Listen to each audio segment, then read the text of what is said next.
Get over here. You have to come closer. We can move this too. Hey! Hey everyone, it's Javon. Hi. And Katie. Oh, you good? Yeah. We're good. We're good. We're ready. We're ready? We're ready. Alrighty. Alrighty. Okay, thanks everyone for joining us. Today we're going to talk about school grown and how it works. And then we're also going to talk about farmers markets and how we work at farmers markets and what we've learned so that you can learn it too. So I'm Katie and I work at Food Share with the School Grown program. And do you want to introduce yourself? Javon. I work with Katie for School Grown. What school are you from? Bendale. What's your favorite vegetable? None. None. Okay. Fair, true, honest. I like that. So what we're going to do is switch the screen over to some slides that we prepared. So here are our wonderful students. This is, oh look, Javon, there you are. This is from a trip we did last year to Black Creek Community Farm. So that's just our title. So welcome. Thanks for joining us. Hi. We're going to go over the agenda for this session. So right now, Javon, they can only see this. They don't see you, but they can hear you. Yes, but I can still feel them. You can feel them. Feel the eyes on you. Yep. But they can hear you, so you can add stuff. But I just wanted you to know. What they're seeing is the screen. Yeah. Okay, great. We told you who we are. So our agenda is to give you an intro to School Grown in case this is your first time hearing about us. We'll let you know how the program works. And then we'll talk about how we are successful at farmers markets. So that includes crop planning for a market, harvesting for a market, what you should bring to the market, merchandising while you're there, figuring out your pricing, doing sampling, and adding value. And then you can also ask questions. This is from last week. It said Callie, Orlando, and Katie, but this week, Katie and Javon. KJ, JK. KJ, JK. That's great. So a few notes. If you're using Google+, there's like a Q&A function that you can use to ask questions, and then those questions will pop up for us so we can see them. But if you're not using that, or just if you prefer, you can email us your questions, and we'll get them, and then we can answer them while we are doing the webinar. Or you can also tweet those questions to School Grown TO, and we'll get them there. And then just so you know that the session is being recorded, and it goes up on YouTube like 10 minutes later. It's actually pretty quick. So if you have to leave at any point or if it cuts out or something, you can always watch it later or share with your friends. So, excuse me. So every time we do like a talk or a conference or a workshop, or when we start on a new day, we usually do an icebreaker game to get to know each other. So if we were with you in the real world audience, we would do this game with you. But we're just going to do the icebreaker, just me and you. I remember that icebreaker. Yeah. I said I would go to McDonald's. That was that question, the day question. Oh, if you were going on a date? Yeah. You would go to McDonald's? Yeah, I thought that was someone out there, but it was actually just a box. It's just, there's a box out the window. That's okay. So this picture is from our first day last year of the summer, where students from 2 different schools were meeting each other. And we kind of did like a speed dating where they asked questions. So that's what Javon's talking about. We asked, where did you take someone on a date? So we'll model it for you. Javon, you can ask me a question about food, and I'll ask you a question about food. What's your favorite food? Like ever? Never. Pizza. Why pizza? It's just so good all the time. But it's pizza, though. I know, but it's my favorite food. Okay. My question for you is, if you could only eat one thing forever, only that one thing for the rest of your life, what would you pick? Why that one? Just go with your gut. Don't overthink it. But I like variety, though. Oh, you like variety? Yes. Cheese. Cheese? I like cheese. That's great. So maybe you would like pizza then. pizza, but I like cheese more. Oh, that's good to know. Okay, so to start us off, Javon is going to tell you a bit about School Grown. So Javon worked with us last summer as a student farmer. So he has a full season under his belt farming and working at farmers markets. And then he's also applying to come back this year as a leadership student. So do you want to, I'll go through if you tell us what we're looking at. All right. So this picture that we're seeing here is the Eastdale building. This is where we grow those berries that you saw, and what are they called? Mouse melons? Yeah, we grow mouse melons there too. Yeah. This is what it looked like before we fully built the roof of Eastdale, and this is what it looks like now. That was our plan, and then here's a live action shot. Yeah, like the one in that corner over there. Yeah, this is when we filled the boxes with soil. So that red tube is actually a big hose that's blowing the soil up from a truck down on ground level up onto the roof. And in the back there we grow peppers. Yeah. I think there's another picture. Yeah, you can see the pepper wall. Yeah. And then we got some basil and some beets. This was in the first season when we were still figuring out how the soil works. So cool. Yeah. There's a lot of squirrels up there that steal a lot of things. Yeah. Okay, what else we got? This is the Bendale garden. Yep. Over here we grow majority like kale, the tomatoes, carrots. So this is the front lawn, right? Yeah, this is the front lawn garden, and this is the back. To the left, those are the tomatoes. I'm really bad at this. What? You're doing so great. I was just checking to make sure people can sign up. It's funny because you can't see the people, but I promise you, they're enjoying it. Okay, what else can you tell us about School Grown? Well, School Grown, it gives you a lot of opportunities to go out and find other jobs after this one, and also you get 2 co-op credits if you do the summer job. Yeah, so you can do the summer job, you can do an after school job that's paid, and sometimes we do March break jobs too. So Javon is actually here all this week. We did some composting, probably start some seeds. You're doing some work in the kitchen. Yeah. Yeah. Washing dishes. Washing dishes. Don't tell my mother. Don't tell my mother. Okay, what else? Also some of the vegetables and fruits that we do grow, we usually send them to restaurants.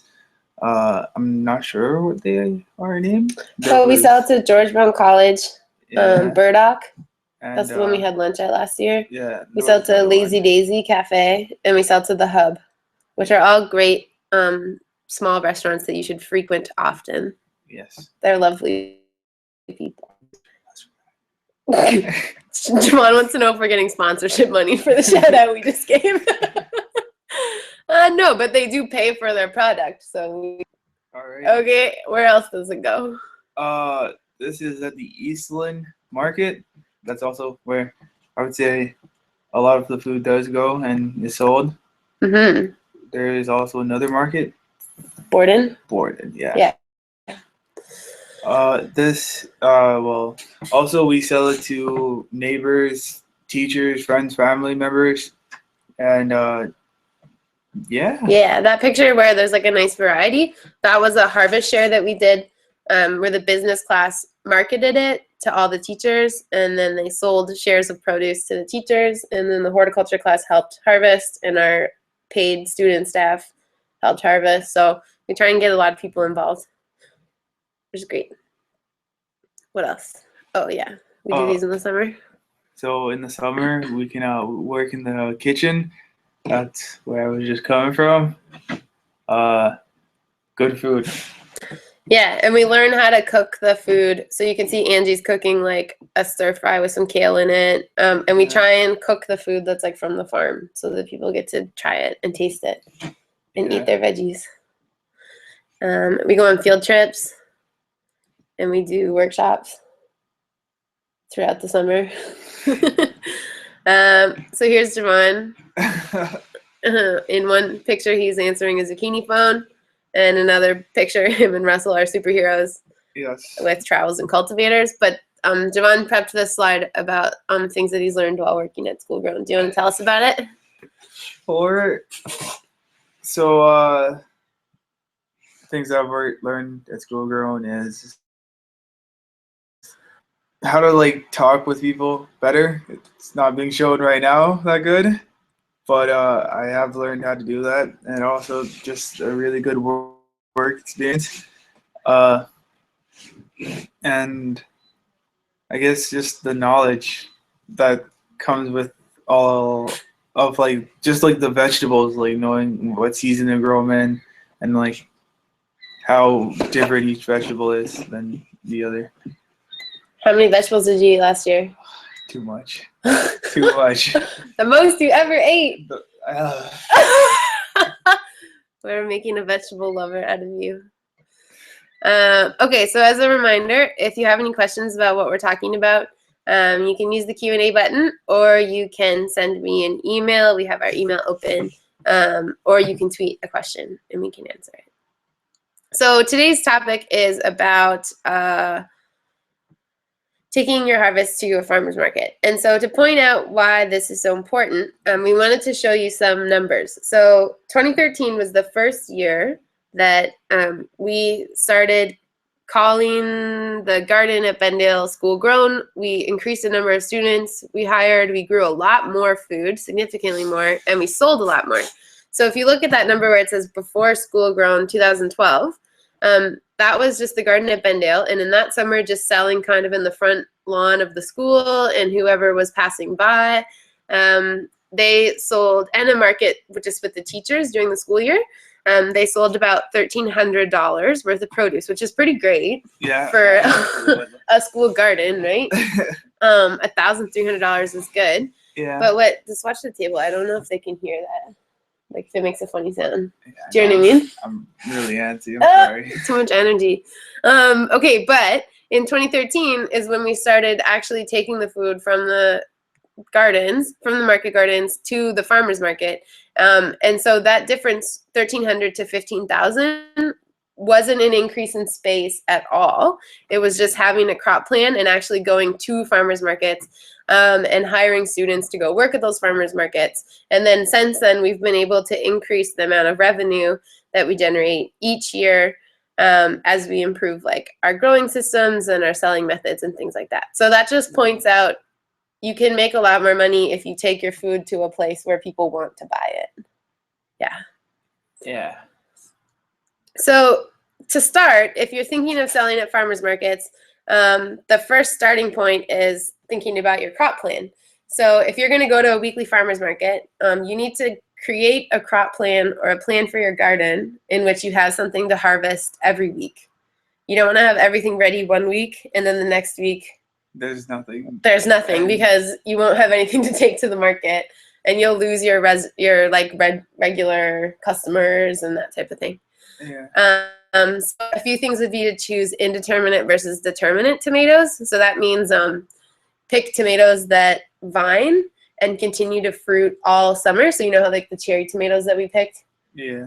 We picked those like a lot every week, right? Yeah. Like, and they just kept going and going and going. Whereas there's other types of tomatoes, like a sauce tomato, where it just grows fruits all at once. We would pick all the fruit one week, and then the plant would die. Yeah, that was didn't you guys do that before we came? Yeah. At the beginning of the summer? But then we switched it. Yeah. Yeah. And that way, so the picture you see there, those are all tomatoes that fruit all season long. So you have, you always have something to bring. And the other thing you want to do is stagger your planting dates so that you don't harvest everything all at once. So you don't want to, if you have 5 beds of salad greens, you don't want to seed them all on the same day and then in 3 weeks harvest them all on the same day and then the following week have nothing. You want to seed one, wait a week, seed the next one, wait a week, seed the next one, and then your harvest will also be like harvest one, wait a week, and you'll have a new one ready to harvest, right? Yeah. Because we would cut the same salad bed. You can usually cut it like 2 times, 3. A lot. Yeah. We had a lot of salad. Yeah. A lot. A lot. Other things to think about when you're crop planting is that you want to have a variety. So that could mean a variety of colors, a variety of shapes, a variety of like textures. but you also want to balance it with things that people know. So, for example, here's two different options. One is the beans. We do a green one and a purple one. And at the market, people will walk by and they'll see the purple beans and they'll stop and be like, Whoa. what's going on? Yeah. What is that? What is that? And then you'll say, oh, it's a purple bean. And so it's a reason for them to stop at your market, ask you a question, and talk to you. But one thing we realized is if we only grow purple beans, people also want the thing that they're familiar with. So we do like 75% the thing that they know and 25 or 30% the thing that's exciting. Yeah, because usually what most people do is that they'll buy what they know and then they'll be like, oh, I'll wait until like next week to get this new bean. Yeah, so the new bean gets their attention, but they still want to be able to buy the thing that they're familiar with. And so on the other picture, there's two types of zucchini and a cucumber. And so that top one is called Costata Romanesco, and people stop because they're like, what is that? It has like ridges on it. It has like a funny kind of texture, but often they want to buy the other one. So you want to still have a mix of things that are familiar. Yep. Yeah.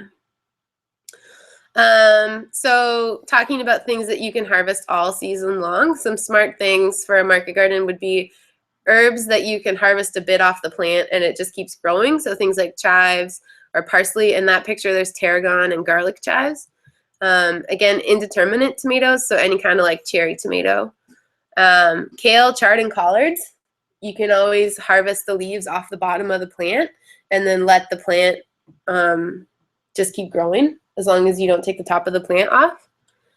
Summer squash. Excuse me. Like zucchini just goes and goes, right? Yeah, the zucchini, usually when we get it, then we usually sell it all, except for those really small ones that we get. Or we'll get the like odd weird one that's like a U. That you answer like a phone.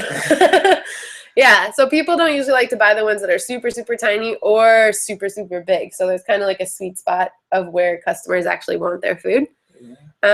Eggplant will keep fruiting until there's frost, and if you get an ever-bearing strawberry variety, so then you know you have like some standards that every week you have something. The peppers too are in that picture there. You know you have a little bit every week, and then you can supplement it with things like beets. Once you pick beets, you have to seed new beets, right? Like they won't keep going, so you get a mix of both. I just took it in like. I was like so many different things. I remembered I was like a zucchini doctor too. Oh yeah. Sometimes the zucchinis would like grow together. Yeah. And then we would page Javon. Yeah. As the zucchini doctor. Nurse Russell said I couldn't do it, but I did it. But you did it to do some zucchini surgery. So just kind of like what Javon said about size. You got to know your market and know your customers, because sometimes they don't want to buy things if they're too small. Some things are great if they're small, and some things people don't want to buy them if they're too big. So for example, in this picture, these like glorious Napa cabbages that were like huge and bountiful, but they were like 3 to 4 pounds each.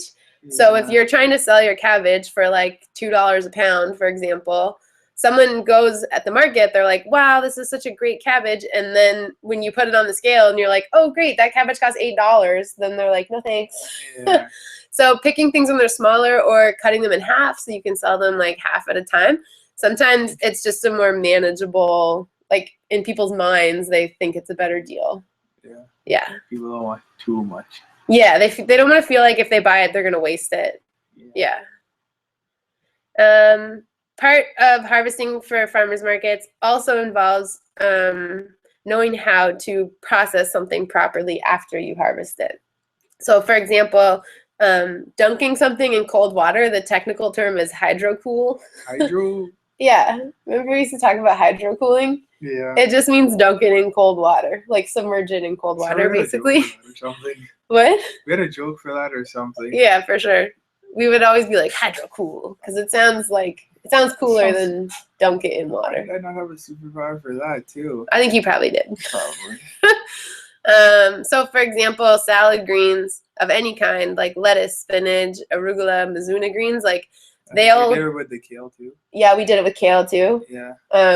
Anything that has a leafy green will keep a lot better in someone's fridge once they buy it, and will hold up a lot better at the market when you actually put it out on the table if you've dunked it in cold water and put it in the fridge. Yeah. I find it actually, like, sometimes people at markets complain that you harvested the food like not that same day, like that you harvested the day before, but I find that stuff actually keeps better if it's spent a night in the fridge, if it's been cooled properly. Whereas other things, you want to spray them or not spray them, and some things you want to keep them dry because Like the getting them tomatoes. wet actually makes them, yeah. So like, for example, we never wash tomatoes. Yeah. And then the other thing is knowing when to put it in the fridge and when not to put it in the fridge. So things like salad greens should be dunked in water and put in the fridge right away, whereas tomatoes should never go in the fridge because you start to lose the texture. Yeah. It gets kind of like mushy and kind of like mealy or something. It's just It's no good. So you want to make sure that you know what to do with the thing once you harvest it to make it last. Because also if a customer buys something and it looks good at the market, but a day later it went bad, or they realize they bite into it and the inside texture is not good, then they're not going to want to come back. So you also want to make them want to come back. And one way that you can find all that information is in one of our previous webinars, we talked about how we hired students to write curriculum and some resources for us. So our students actually wrote this document called the School Grown Harvest Guide, and it tells you by crop how to harvest it properly, how to wash it or not wash it properly, and how to store it properly. And you can find that on our website. So if you have gone through your crop plan, you have good harvest practices, now you're ready to go to the market. This is the stuff that you probably want to bring with you. So for your display, we usually bring 2 or 3 tables. We bring more tables that are shorter rather than like one long table. So a big table, it doesn't look, I don't know, I feel like it doesn't look as nice if you have just one big table. Yeah, and a few shorter tables, you can make a U, you can make like an L shape. Yeah. And the other thing is, as you sell stuff, you can get rid of one table and condense it. So you just have more flexibility. We always bring burlap to cover to use as tablecloths, and then also to use it as a prop if we want to like angle something up or make it look more full. Yeah. And then we throw an extra tablecloth in the bin. The crates that we brought our food in, so if you see in that picture like the black crates or even the blue bins, once we start to empty those bins onto the table, we flip them over and make like shelves. Or sometimes we stack all those black crates and put a bin over it. Like the burlap over it, and then just use it as a table. And you make yourself like an extra side table on the side to make your stand look really full. And then as soon as all that stuff is sold, you can just take it apart because it's just made out of crates. So it doesn't look empty. One thing about those bins though, you gotta keep them clean, because I remember like there was like one day in the summer we were just cleaning out all the bins, and then there was like this one bin that had literally like it was like 2-week-old lettuce. Yeah. And it was just in a stack of dirty bins. Yeah. And it smelled horrible. Yeah, it was really gross. So you want to stay on top of like, once you have a dirty bin, like if you're gonna stack it up, clean everything out of it first. Yeah. And then when you get back from market, clean all your bins right away. Because I think what happened there too is we were like, hey, these ones are all dirty, and we let them sit for like a week. Yeah.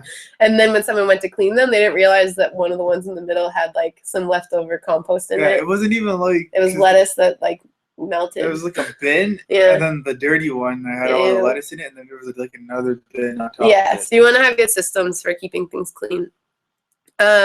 We bring small chalkboards so that we can put the prices out each week.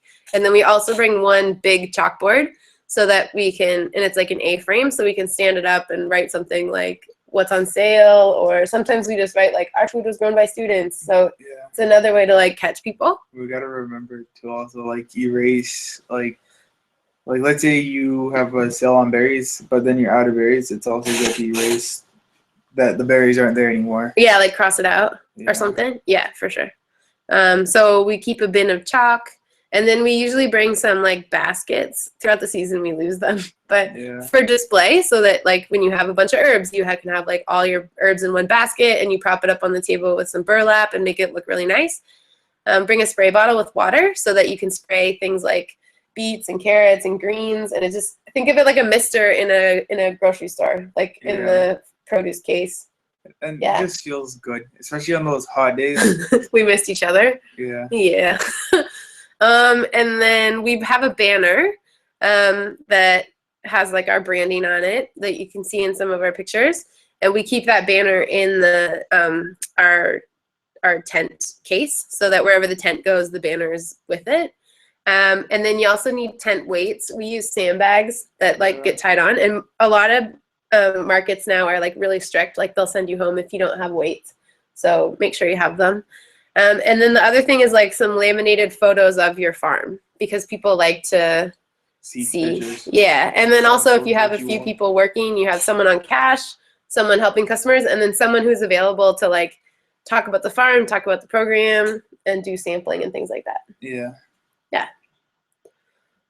Things that you want to bring for selling specifically. So we have a scale that has a price per unit option, so that like if you want to sell something per pound, you can type in like $4 per pound and put the item on it, and then it'll tell you the total cost.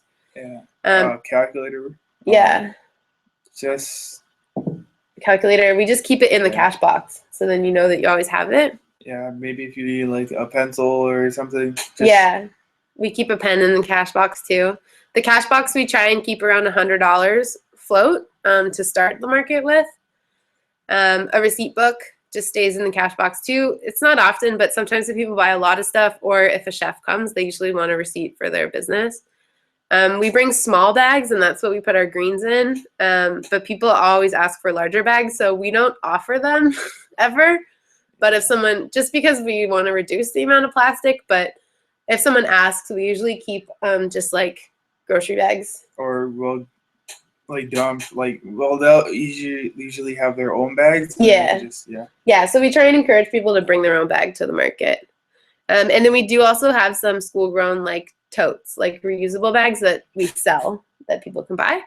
And then we also have the price list laminated, so it stays in the bin, because sometimes like it's the first time that we have eggplant at the market, for example. You want whoever's working at the market to be able to know how much that eggplant is supposed to be sold for. So we have the price list worked out for the whole season, and then we just laminate it and put it in.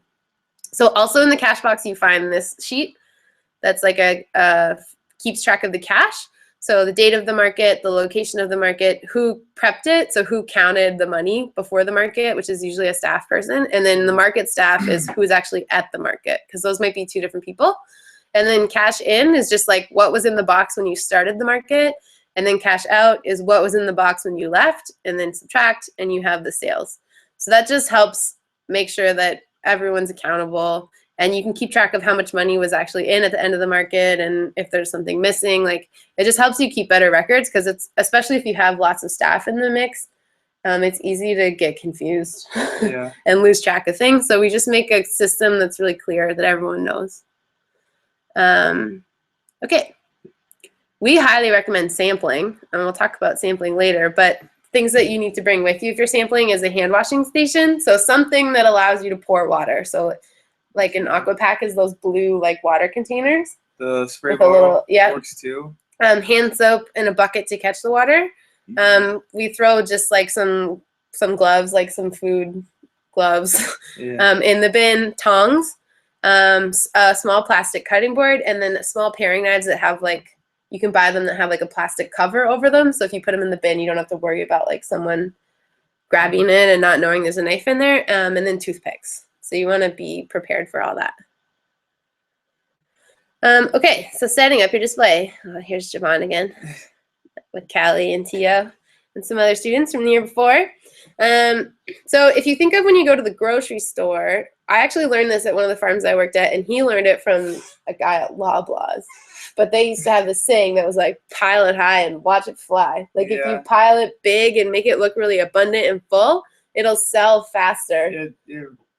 At first I didn't think it would work, but it's just something about people. They just like seeing more, and it actually does work. Yeah, and I think like if you think of yourself going to the grocery store, if there's like one of something left, or if it looks kind of sparse, I think sometimes even if we don't mean to, we think like there must be something wrong with that. Like how come no one's buying that? Yeah. But for some reason, when it looks really full, you're like, oh, wow.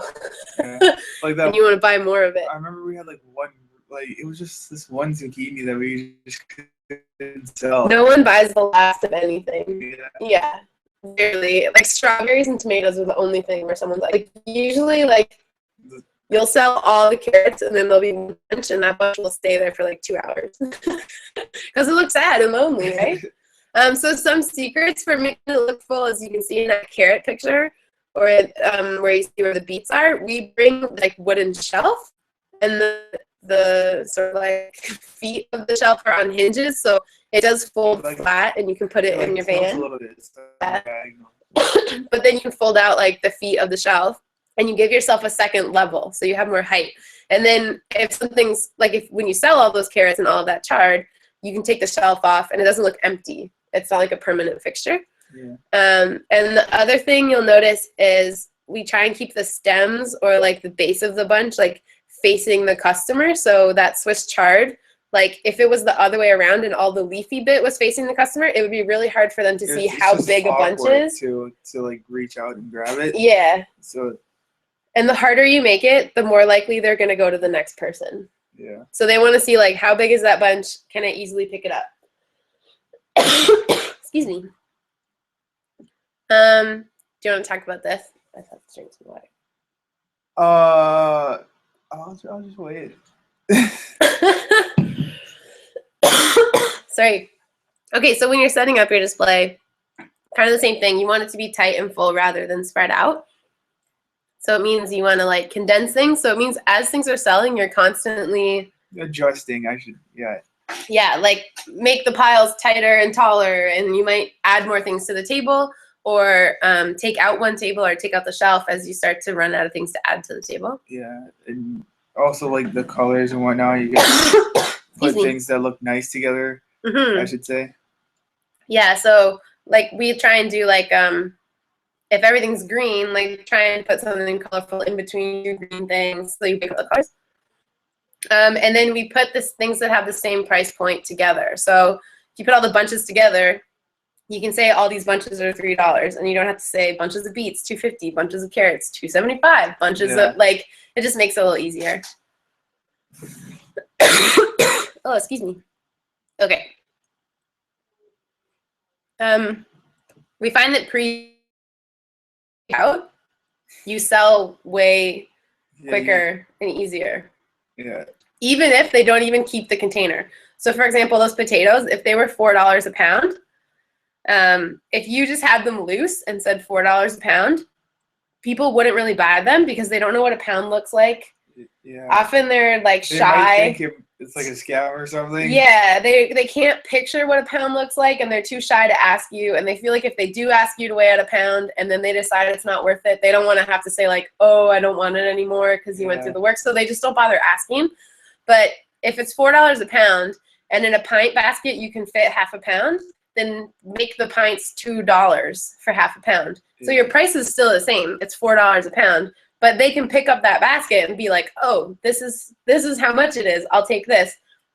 And even when they go to buy it, we empty it into a bag anyways. Like it's as if they bought it by the pound, like, without a container. But the container helps them visualize how much they're getting. So we do the same thing. Like all the salad greens are $1/3 of a pound.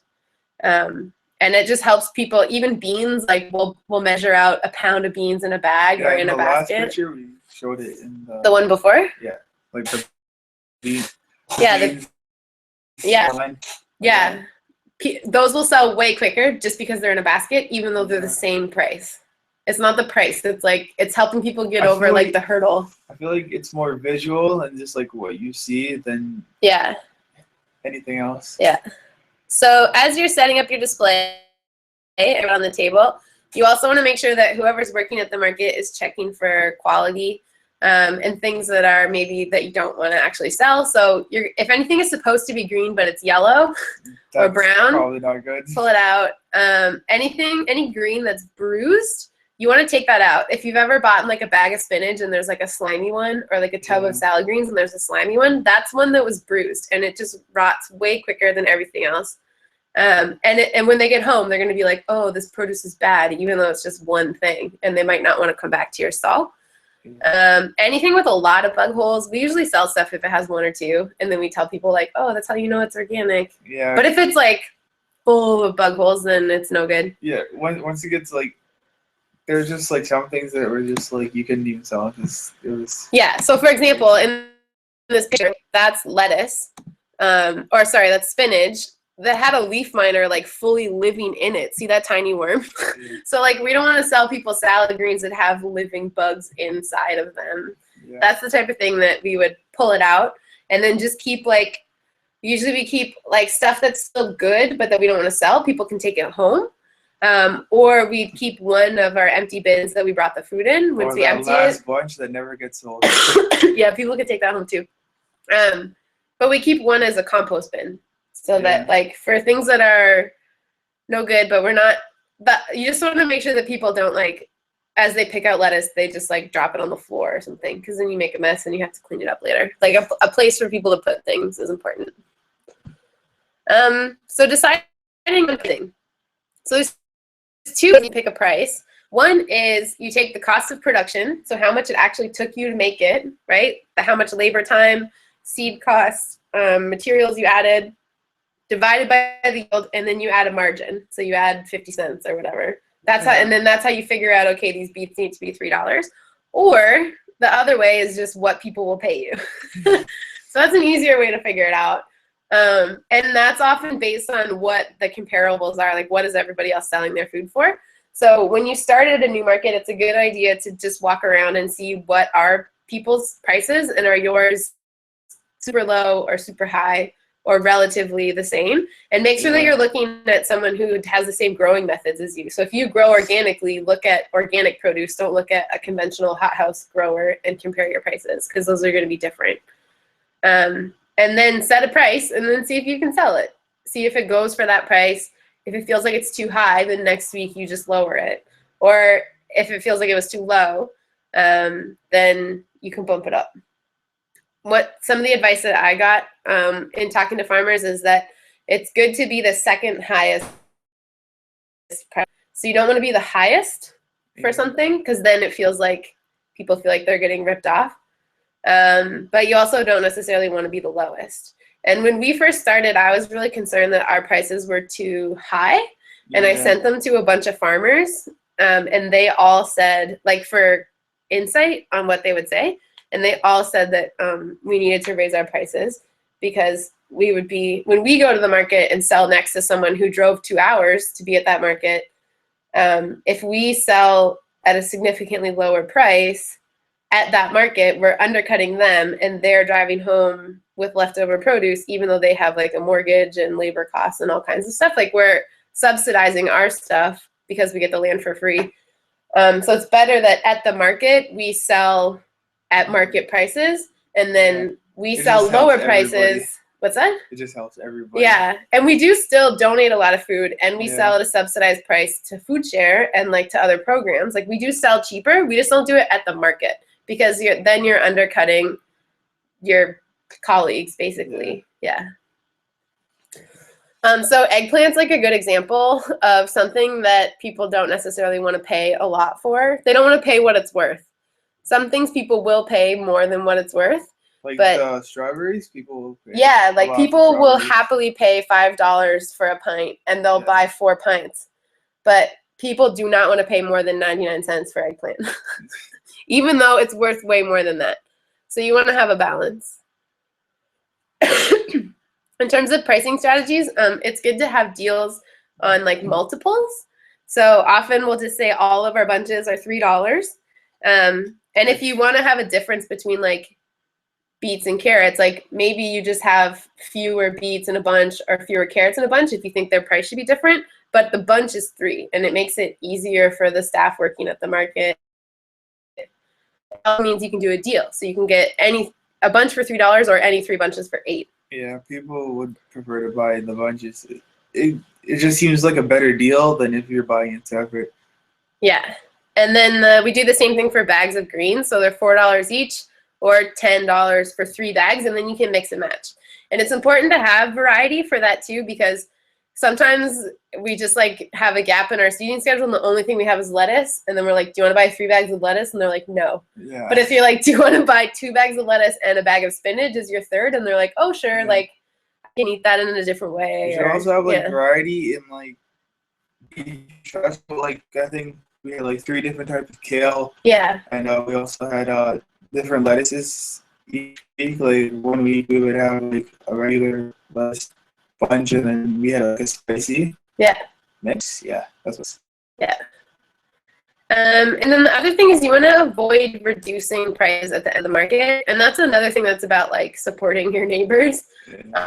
Because people get used to coming at the end of the market and buying it when it's cheaper. And we've had people like loiter around until you make something more affordable. And then the minute you drop your prices, they're going to go to everyone else and say, well, they dropped their price. Can you drop yours? And so what we do is just like, these are our prices, and then have a plan for what to do with leftover produce. So it could be that you donate it somewhere. So we have a connection with the food bank that we're able to donate the food to them, and then they make sure people eat it. Or you could sell it at a lower price point, like a bulk sale. Yeah. But try not to just drop the price, because then people get used to that. And it makes everyone drop their price. So here's an example of our price list for 2015. So we kind of group some things together and let people know, like, if you plan on having a deal, then let that be there. Try and have similar things be the same kind of price. And then it also tells you, like, the unit. So when you get to the market and you have Mexican sour gherkins, for example, those are the mouse melons, make sure they're in a half pint. And then they're $3 per half pint, so that whoever's working there knows, okay, per bunch, per pint, that they know how to weigh things out. And then, as we said, keeping the same price point per container, even if the price point per pound is different, is helpful, because then you can be like, all these pints are $2.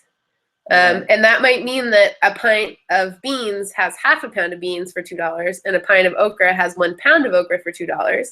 So the shopper is still like, okay, a pint is 2, a pint is 2, but your price per pound is different. So you just change, like, how much is in the bag or in the pint basket, but it helps the people at the cash too, to just be like 2, 4, 6, 8, it's $8. Like, instead of being like $2.50, $2.25, and like, don't make anything 25 cents because it's so much change. Yeah, just keep the numbers probably a whole. Yeah. Or as often as you can, because then you run out of change, and then people have to wait, and then it's stressful. Yeah, that was happening a lot with us. We would run out of change. Yeah. In the box. This year, nothing was like 50 cents or 75 cents or a quarter, like, above the whole number. It was just the whole number. Yeah. And then you can think about how to change your prices over the season, though. So, like, we sell kale per bunch.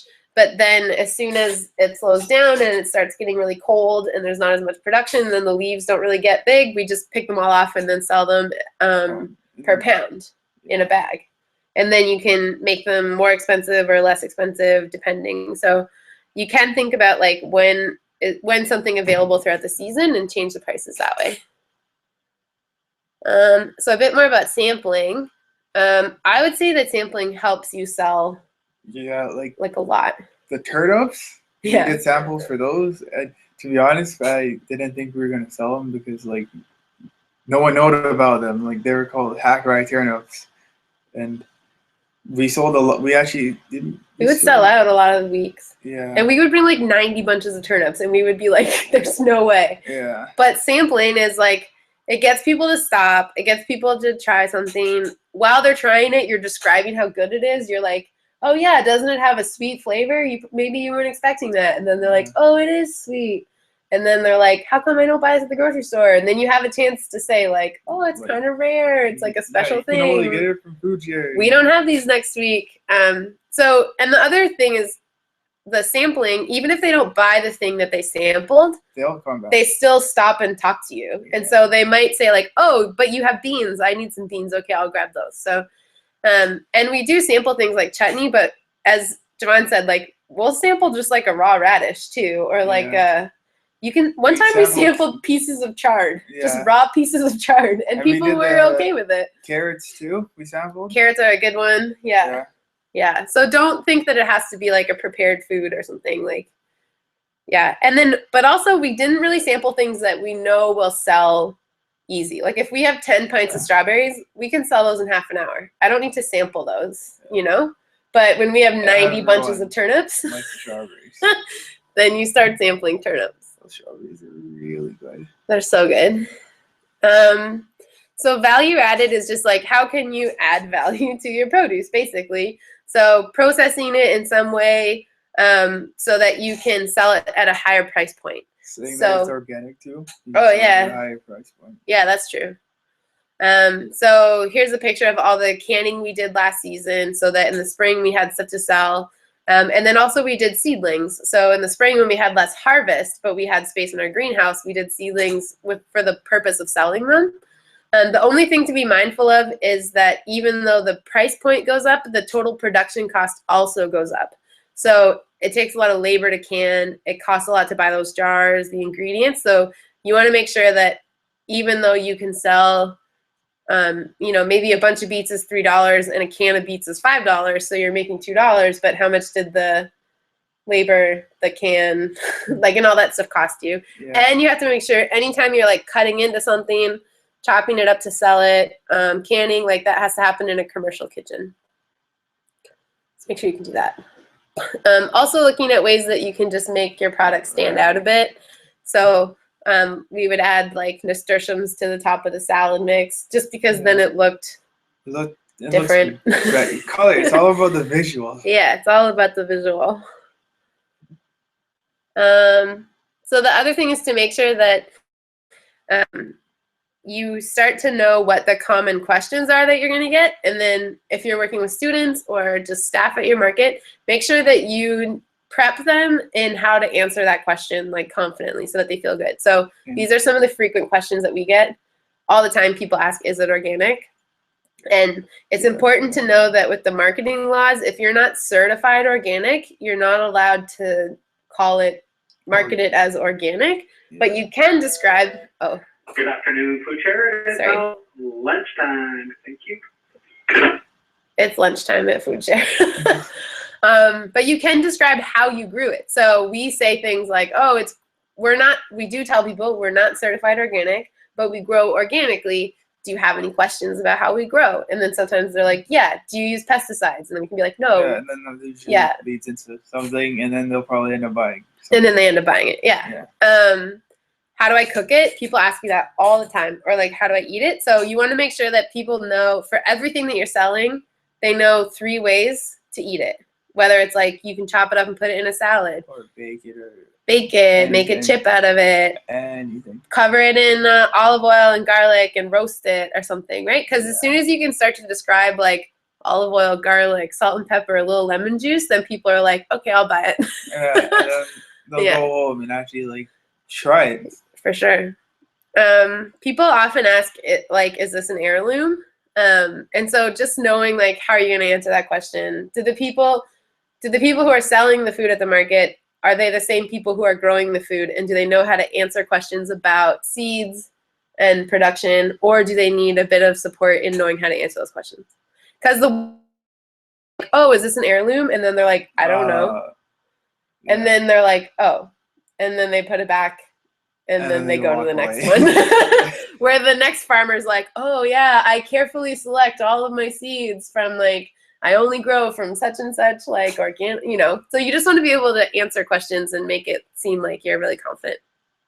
People all the time will ask, why this price? Usually that question is, why is it so expensive? Or like, we get that one a lot. I would always say across it's the market. I would always say it's organic. Yeah, so talking about like how much labor it takes to like control pests organically, harvest organically, like when you're not using synthetic fertilizers and you have more, or pesticides or insecticides and you have more weeds, like your harvest is going to take longer, like those types of things.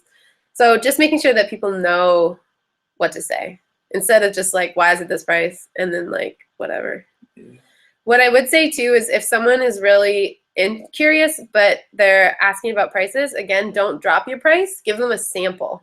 Yeah. So we do that a lot. If someone's like, why are these carrots $3 when at No Frills they're $2. And then- just give them a carrot Yeah. and sample we'll it. usually like have like a bunch, like a few Yeah. smaller carrots that we'll just like give them.